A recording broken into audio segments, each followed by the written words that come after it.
I want to respect everybody's schedule, and so we're gonna begin, and then we'll probably have a few joining us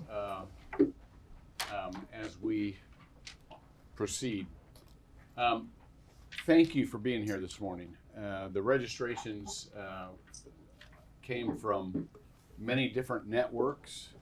Let me tell you what we're going to try to do this morning. We're going to give a brief introduction to the overall efforts of the response to the opioid crisis.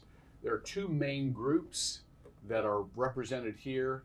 One is the group, the Tri-County area, or the regional effort that Florida Blue, Tony Jenkins, is here with us this morning, initiated this effort, and we had a inaugural breakfast with over 300 community leaders, mayors, many civic leaders, business leaders, nonprofit leaders, faith leaders, and so on and so forth.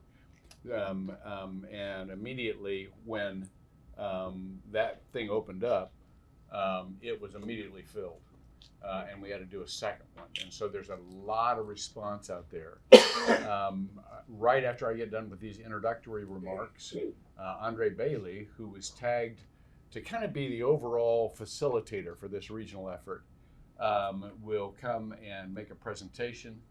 And then I should have remembered our agenda better. Is Spence after you, or do we get the feedback and then Spence gives a little presentation? This is the house of the Lord. This is your choice. Okay, all right. I'm yet a civilian. Ultimately, this is the goal. This is the goal for this morning.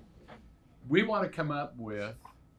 Let me tell you the second group. Second group is Seminole County Sheriff's Office is leading an effort. Many of you know that Sheriff Lima was tagged by our new Attorney General, Ashley Moody, to lead a transitional statewide effort of the opioid response. And so I'm also on that. Lieutenant Smith is here with us this morning, Michelle Smith, who is part of that effort. And so several of you that responded to the faith invitation for faith-based organizations came from that list as well. So we have the two giant response teams that are cooperating. And what ultimately we want to come out with this morning is input so that we can build an instrument that is most likely to make it to the grassroots congregations and groups where people can have highly relational responses rather than just here's a tool you can use. Part of our response does come, or a part of our tool kit, so to speak, I'm reading it right here, comes from HHS, who the Partnership Center for Faith and Opportunity Initiatives from Health and Human Services. They put together an opioid epidemic practical toolkit for faith organizations. Really some valuable information there.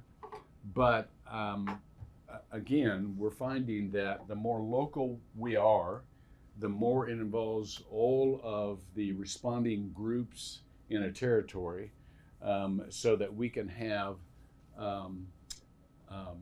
a coordinated effort. Then the more we're going to get down to really helpful relationships and not just information and